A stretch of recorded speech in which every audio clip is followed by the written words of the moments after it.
అందరికీ నమస్తే అండి ఫ్రెండ్స్. ఇప్పుడు మన వీడియో ఏమంటే చీరల్లో మునిగి తేలుతున్న మంజులమ్మ.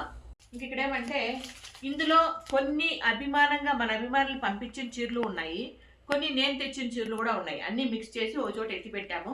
ఇప్పుడైతే అన్ని బయట తీసాము.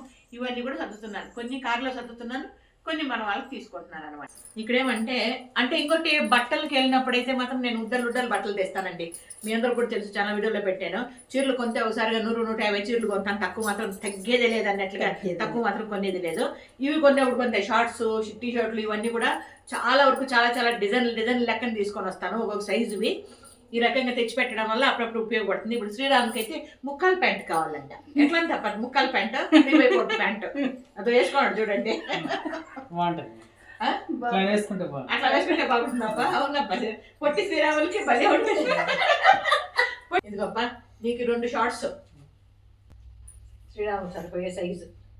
ఇది 2 షార్ట్స్, ఇది టీ షర్ట్ సరిపోతుంది పనికే. ఇంకా పెద్ద కావాలా? ఇది శ్రీరాములకి. మళ్ళా శంకరా, ఇప్పుడు ఇదైతే శంకరాకండి. శంకరా కూడా ముక్కాల ప్యాంటు, టీ షర్ట్. ఇదిగా శంకరా, ఇదిగో టీ షర్ట్ సరిపోతుంది పనికే. ఇందప్ప ముక్కల ప్యాంటు.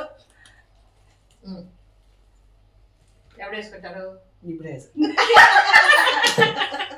అమాయకంగా ఇప్పుడు వేసుకున్నప్పుడు ఫోటో తీసుకున్నాము. నువ్వు వేసుకుంటావు, వేసుకుంటే మాసిపోతుంది అనుకుంటాడు. ఆవుల దగ్గర పోవాలి కదా, నువ్వు అంటే డ్రైవింగ్ సీట్ లో కూర్చుంటావు. వీళ్ళకి నచ్చిన చీరలు వీళ్ళు ఎత్తుకున్నారబ్బా.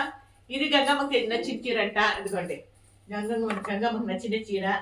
ఇది వచ్చి మన తొలిసమ్మకి నచ్చిన చీర. ఇంకా పద్మాకి ఆ చీర సెలెక్ట్ కాలేదు. ఏమరా అది నాకు నచ్చిన చీర ఎత్తుకప్ప. బొమ్మల చీర కింద ఉండేదే పద్మాకి నచ్చిన చీర. ఇదిగోండి, ఇది నాకు నచ్చిన చీర. ఇది నేను కొన్ని చీర అయితే కదమ్మా, మన అభిమానులు పంపించిన చీరే. ఇదేమంటే ఇది వాళ్ళకి తగినట్ల చీర కాదు, నేను ఎత్తుకుంటే పర్లేదు అన్నట్లుగా ఎత్తుకున్నాను. ఉండే మాట చెప్పాలి కదా, ఇది నేను కొనిది కాదు, అభిమానులు పంపించిన చీర. అభిమానులు పంపించిన ఏమంటారంటే ఆశ్రమవాసుల కన్నా వాడుకోండి, బయట సర్వీస్ కన్నా వాడుకోండి, మీకు నచ్చితే మీరు కూడా ఎత్తుకోండి అన్నట్లుగా చెప్తారు. కాబట్టి మూడిట్లో ఒకటి, ఈ మూడోదోటి ఇది అనమాట నేను తీసుకున్నాను. ఇక్కడ ఎంత పెడుతున్నాను చూడండి. ఇవన్నీ కూడా మెత్తగా బాగుండే చీరలు. ఇవన్నీ మన ఆశ్రమవాసులకి తీసి పక్కన పెడుతున్నాను. ఇక్కడైతే మాత్రం బాక్స్ లో పెడుతున్న చీరలు బయట సర్వీస్కి. ఇదిగోండి బయట సర్వీస్కి ఈ రకంగా 3 భాగాలు చేశానబ్బా. చాలా బాగుంది.